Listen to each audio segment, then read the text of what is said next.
1 week before the New York primary, and tonight we're hearing from 21st District Congresswoman Elise Stefanik, who's waiting to see which Democrat she'll face in the general election. North Country Bureau reporter Michael Miller spoke with Stefanik today in Plattsburgh, and he joins us live. Elise Stefanik was here to help announce a scholarship program aimed at growing the future of advanced manufacturing. But the Congresswoman is facing questions about her support of former President Donald Trump and last week's search of the former president's home. Stefanik says she wants answers.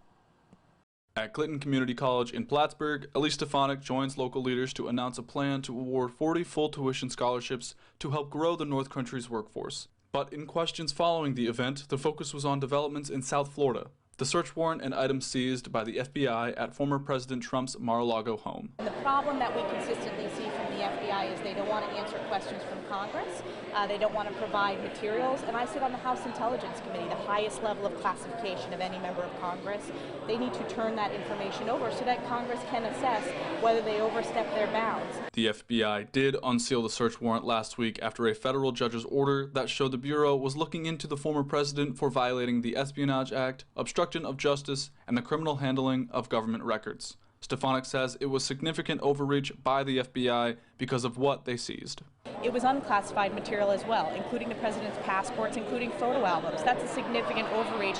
And before we jump to conclusions, let's see the information. That's why I'm calling for a full transparency from the FBI to turn over those documents to the House Intelligence Committee so we can do a proper assessment. According to the property receipt, among the items seized were documents labeled top secret or sensitive compartmentalized information, which is one of the highest kinds of classification a document can get. The former president claims that all of the documents he possessed were unclassified, which presidents are allowed to do, but it has not been confirmed if all of the documents taken were properly unclassified before Trump left the White House. Stefanik also raised locally focused concerns about the FBI, including its handling of the investigation into the 2018 limousine crash that killed 20 people in Schoharie, New York, and about FBI Director Christopher Wray's recent use of a government plane to travel to his Adirondack vacation home. The director of the FBI is utilizing the FBI counterterrorism aircraft to vacation in Saranac Lake. We need to make sure that that's not an abuse of taxpayer dollars. The FBI has said that it's not, but we need that documentation.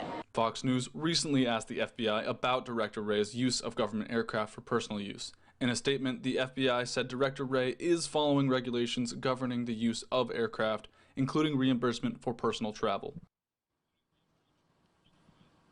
Stefanik was also asked about the Amtrak Adirondack line not reopening, which she says she is hopeful will be open by the end of the year. While Stefanik is running unopposed in the Republican primary, she said she's disappointed there has not been a debate for the candidates on the Democratic side, Matt Castelli and Matt Patorti.